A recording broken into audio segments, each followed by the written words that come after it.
Assalamualaikum. 14. 15. 15 Februari 2026 kawan-kawan. 27 Syakban 1447 Hijrah. Okey, video ni ditujukan untuk Majlis Ugama Islam Pahang selaku penasihat undang-undang ni tu. Untuk kes Gani dengan Usuk A ni. Ahmad Gaddafi ni. Yang pasal dia orang curi lembu putih-putih ni. Kan? Penasihat undang-undang nak minta kerajaan Pahang ni usul satu saman. Dia orang ni daripada mana? Kutus mana? Daripada bahagian mana dia boleh curi lembu tu? Pela. Kenapa pula pakaian-pakaian saya, barang-barang dalam rumah saya, anak bini saya kena ganggu? Dan saya nak minta Majlis Ugama Islam Pahang ni dapatkan pembuktian kes pasal dia rogol. Gani ni rogol bini saya 2 orang ni bawa lagi. Dia colik. Sampai hari ni saya tak nampak anak bini saya. Ada isu dia pasal nak bercerai-berai ni. Daripada kultus mana? Daripada ajaran sesat mana? Kalau yang berkait dengan Ayah Pin tu dengan Tuhan Harun ni memang dia ada terlibat dia orang ni. Itu penjelasan saya dekat sini. Memang jelas dia orang terlibat dekat situ.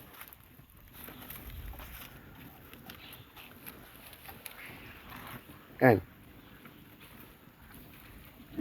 Nak minta pihak berwajib di Pahang ni untuk menyelongkar kultus Gani ni. Yang dia kena buat colik anak bini saya dekat Pendang tu, dia kena bawa lagi kereta motor saya. Dan ada terlibat dengan satu gangsterism kumpulan 06, 08 ke benda dekat penjara tu. Yang melepaskan apa benda orang-orang yang dipenjarakan daripada tuduhan-tuduhan dekat penjara tu, hukuman-hukuman dekat penjara tu. Berapa orang benda ni berlaku?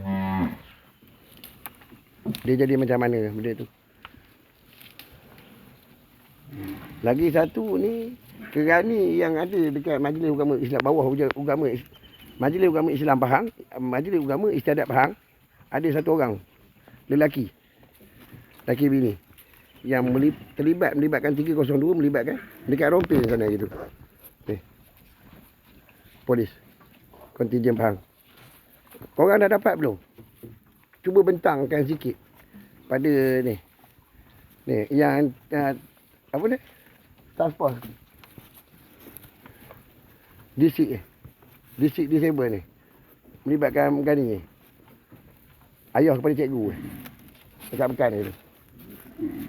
Boleh tak? Saya nak tahu benda ni.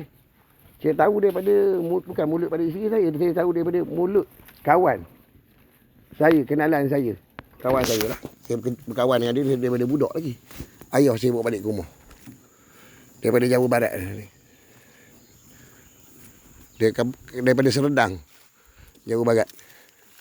Serdang, Jawa Barat saya. Dia bagi tahu. Dia cara tak sengaja dia bagi tahu. Sebab dia tengah berbual dekat situ, saya ada dekat situ. Dan saya tengah cari anak bini saya ketika tu. Dan ketika tu ada beberapa orang budak-budak Indonesia ni buat live. Dan saya tengok anak bini saya ada bersama dengan Gani kat situ. Ada tak benda ni? Kalau ada, kita boleh tolong, minta tolong Facebook ke, TikTok ke, YouTube ke, apa-apa benda platform ni boleh tunjuk balik, share balik tak benda ni? Dia orang ni daripada kultus mana? Okey? Itu je. Berapat sembah tuanku. Tamat laporan. Terima kasih. Assalamualaikum. Selamat menyambut Ramadan dan selamat Hari Raya. Selamat Tahun Baru Cina.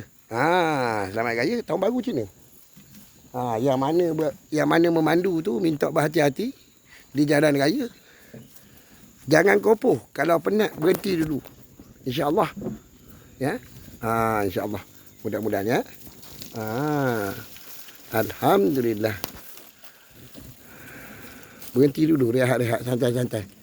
Ikut perjalanan yang telah dijadualkan. Seperti mana yang dirancang. Perancangan jadual perjalanan yang disyorkan oleh Plus tu, highway tu, LPT 1, LPT 2. Pantai Timur, Pantai Barat punya lebuh raya. Jangan buang sampah merata-rata tempat, kawan-kawan. Rakan-rakan. Bubur dalam plastik. Balik buang kat rumah. Okey? Terima kasih dan enjoy your moment, enjoy your holiday, brother, sister. Happy holiday insya-Allah.